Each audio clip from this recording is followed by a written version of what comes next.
भारत जोड़ो न्याय यात्रा पर निकले राहुल गांधी ने जैसे ही महाराष्ट्र के आदिवासी बाहुल्य इलाके नंदुरबार पहुंचकर नंदुरबार के बड़े कांग्रेसी नेता ने बीजेपी में शामिल होने का ऐलान कर कांग्रेस की यात्रा की हवा निकाल दी। राहुल गांधी अपनी भाषा में वहां के लोगों को आदिवासी और वनवासी का मतलब समझा रहे थे, लेकिन राज्य के पूर्व मंत्री रहे पद्माकर को यह सब समझ नहीं आया और उन्होंने कांग्रेस को थैंक यू कह दिया। नंदुरबार जिले में वल्लवी कांग्रेस पार्टी के बड़ा चेहरा थे। नंदुरबार आदिवासी बाहुल्य जिला है, ऐसे में वो कांग्रेस के प्रमुख चेहरों में से एक हैं। इससे पहले नंदुरबार के पूर्व संरक्षक मंत्री और कांग्रेस नेता पद्माकर वल्लवी ने बीजेपी प्रदेश अध्यक्ष चंद्रशेखर बावनकुले से मुलाकात की थी। पद्माकर वल्लवी 13 मार्च को बावनकुले से की मौजूदगी में बीजेपी में शामिल होने जा रहे हैं। वल्लवी के साथ जिले के कई और दूसरे नेता भी बीजेपी में शामिल हो सकते हैं। पद्माकर वल्लवी नंदुरबार के शहादा निर्वाचन क्षेत्र से पूर्व कांग्रेस के विधायक हैं।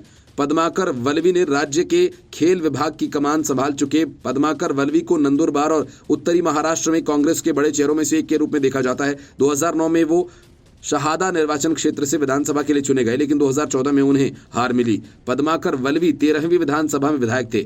उस समय उन्होंने नंदुरबार जिले के संरक्षक मंत्री का पद संभाला था। पद्माकर वल्लवी की पत्नी भी राजनीति में हैं और वे वर्तमान जिला परिषद सदस्य हैं। माना जा रहा है कि पद्माकर वल्लवी बीजेपी में शामिल होंगे और इस बीच वल्लवी के बीजेपी में शामिल होने की चर्चा पिछले 2 साल से चल रही है। वल्लवी हमेशा इन बातों को खारिज करते रहे हैं, लेकिन चंद्रशेखर बावनकुले से मुलाकात के बाद आखिरकार उन्होंने बीजेपी में शामिल होने का समय तय कर लिया। नंदुरबार की सभा में राहुल गांधी के द्वारा लोगों से कहा गया कि क्या आप आदिवासी और आदिवासी में अंतर जानते हो? क्या आप आदिवासी वनवासी हैं? क्या आप जानते हैं कि आदिवासी क्या है? आदिवासी शब्द का अर्थ है देश के मूल मालिक।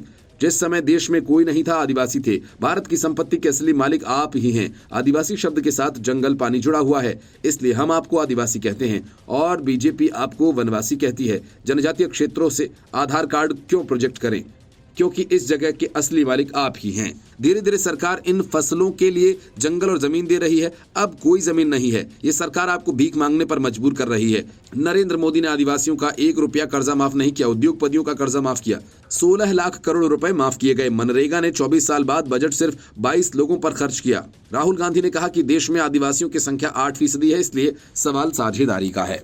Bureau report, news of India.